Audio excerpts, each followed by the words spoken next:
Hey everybody, I'm Tom Vasel. I'm Wendy Yi. And today we're taking a look at Transgalactica, which is a new game from Devere, one of their big box, heavy Euro style games. And from Daniele Tascini, who's best known for Zulkin, Marco Polo. Lots of Euro games. Yeah. With tracks. With tracks. Well, not always with tracks, but just gear up because this game is about tracks. What is the theme? You're like some in Galactic Senate going out exploring and working up in technology and military and stuff like that? Politics and stuff. The theme is tracks. Yeah. All right, Wendy's going to show you how to play, and we'll be right back. Transgalactic is a worker placement game where players will be moving on tracks, and as they move on tracks, they'll be getting different bonuses, they'll be getting different victory points, and it will allow them to have different abilities unlocked so that they can then gain points throughout the game. I want to start off by talking about what a turn looks like. So players have large workers and small workers. Now on their turn, they're going to play one of their large workers, and they're going to play it on one of these square spaces here on the board. These are for what I call the big boy workers. When you place a worker here and take that action with the associated costs and benefits, then other players can choose to come in with their small workers and follow that action by taking a smaller or more expensive version of that same action. Now, if you look at the board, there are 1, 2, 3, 4, 5, 6, 7, 8 actions in total, and that is going to be all the actions of the game. Next, I want to talk about the round structure of the game. So first is income. Anytime you see one of these little hands somewhere on your board or on one of the tracks, or even over here on these planets, if you have access to those incomes, you go ahead and you gain those. Then we move on to the action phase. Players are going to go in turn order, and they're going to play their large meeples. People will choose to follow, as I mentioned before, until all of your meeples are gone, or at least until you cannot play anymore. There can be the chance that you have these little boys left over and you don't have a way to play them because everyone else has finished their large actions and you don't have one of these planet spaces. Then we go into a maintenance phase, and this is where you just kind of clean up the board. There's a little bit of plus and minus victory points based on the military track, and then we just continue on advancing the round tracker and continuing forward. While I have this player board here, I do want to point out that one of the tracks, the green track in particular, moves this disc down. And so as this moves down, it gives you access to what is on the rows and columns that are above it. So if it's all the way down here and I happen to have my income increased here and my mining over here, I have access to what is above this, but I would not have access to what is below it. All right, so let's just briefly talk about what these different actions and tracks do. This action or up here is just literally take another action that someone else has already taken. So once a large worker is on a spot, no one else can go there. It's first come, first serve. The blue technology track, this allows you to increase your technology level, which is important to be able to move up later on the military track, but it also unlocks his ability to have technology. So depending on where you're at, depends on which technologies you can actually unlock. And you will have these little discs on your board, and you can unlock more, but you start with 2. These you can but you can place over here to have these permanent abilities. Now, if we move down here into this corner, this allows us to fly around. The larger action allows you to fly and place one of your bases down on a planet that you happen to be on. Whereas everyone else can either choose to fly or to have a base. Now, there is cost for movement and there is cost to place bases, but basically this whole planet area is a lot of first come, first serve. There's these little circles on planets, and you can place your planet there not place your planet. You can place your outpost space station things there. And when you do, then you can gain whatever ability is on the planet. These happen to be worker placement spaces that you can use your little boys or big boys on. There's ones that give you mining benefits, and then some give you incomes. There's also these pirates you can fight, which can also be income that you can add to your board. Onto the military track. This right here is minus points for whoever's on the lowest and plus points for whoever's on the highest. At the end of the round, it's also a good way to gain these little bonus discs. And these, which I didn't mention before, are just little instant rewards that you can gain and spend throughout the game. The yellow track is a planetary income track. So based on the planet colors that you have your little buildings on, you can then harvest that many planets depending on where you are on the tracks. In the bottom right-hand corner is the mining track and ability. Now, if you see our player board over here, as you take the mining action for large, you actually get to increase what you can mine, and then you will trigger off all of your mining actions. All right, second to last action space is over here, this green track. This does allow you to move your political track thing over here, and it allows you to gain these mission cards. Depending on where you're at, you can gain that and below. Now, these mission cards have an initial cost to collect them, so I could pay 2 of these minerals over here, and then I place it on my board. And then at some point when I've met the main objective, I can choose to flip it over and gain the reward on the side. You can max have 2 at a time on your board waiting to be completed, but once it's completed, it frees up those spaces. Finally, we have this purple section on the board over here, and this is how we move up the purple track.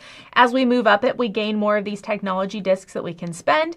We also unlock these incomes that we can slide over, and then it shows that we have certain levels in this particular purple track, and this will let us actually go down to these planets and place our buildings. So we have to be at specific levels to be able to do those buildings.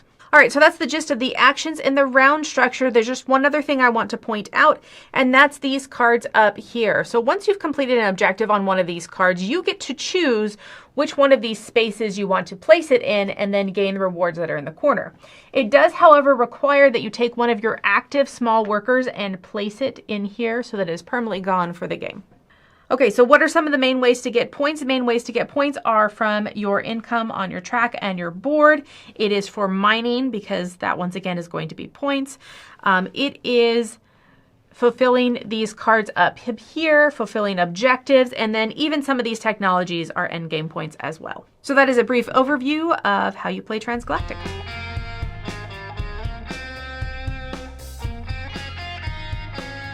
The game is a splash of color and all kinds of...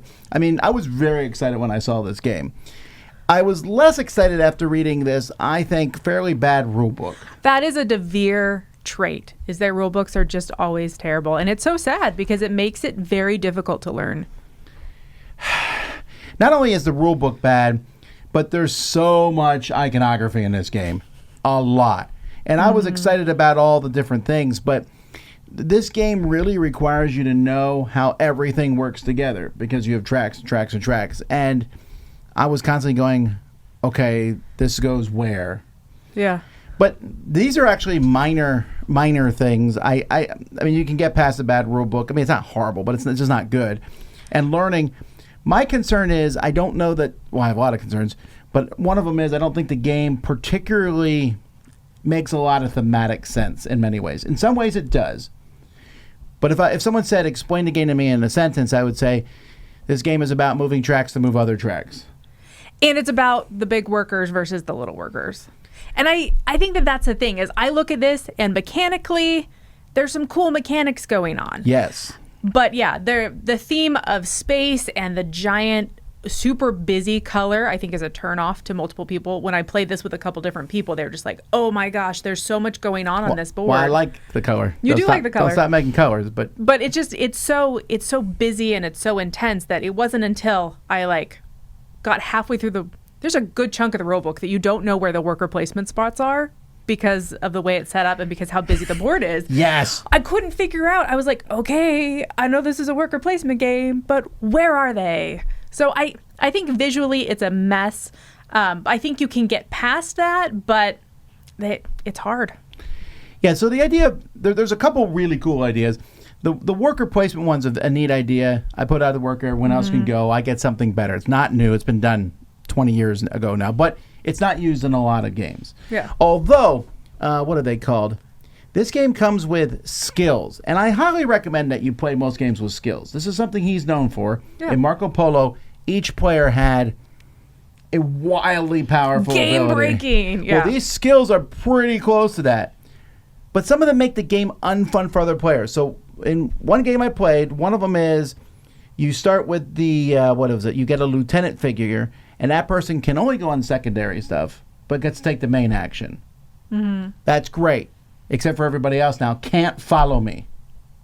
Oh, I didn't see that one. It makes the game a little bit less fun for everyone else. They also feel wildly imbalanced, and maybe they are.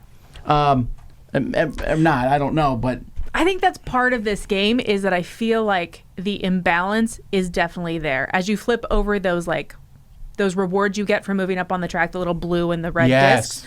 Super imbalanced, oh, you get 1 point. you unlock a whole nother worker. Like, it just feels so very different. And it's the same thing with the mining track, like all those little square discs. Chris and I started a game where my mining was 1 victory point and his was 2. Like, they're just not equal. And the tracks they're not as easy to go up. My biggest problem is the game is centered around this map of planets. And it's so hard to move on that map and find things and explore. It feels like it's the focus of the game. Yeah. It's just way easier for me to go, boop, and move up a track.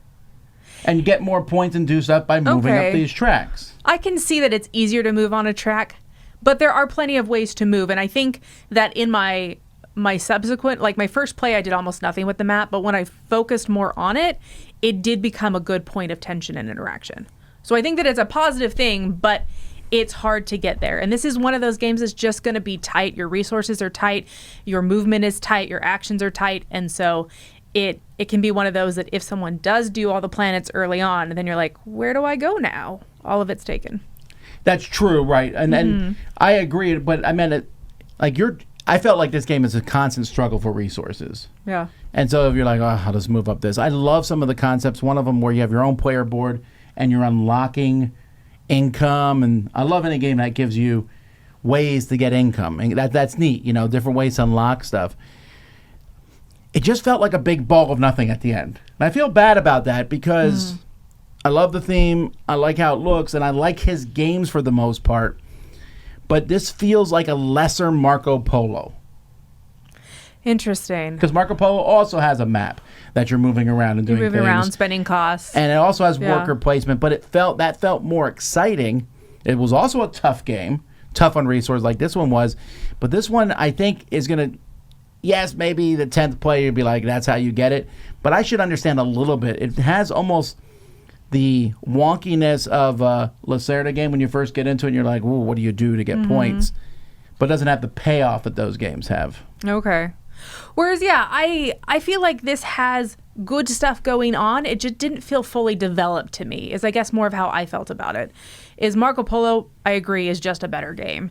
But this felt like it had really good mechanisms that I wanted to see just developed more, just built a better way. Like the military track, a +1 versus a -1 victory point feels so minor. You know what I mean? That's 4 points the whole game?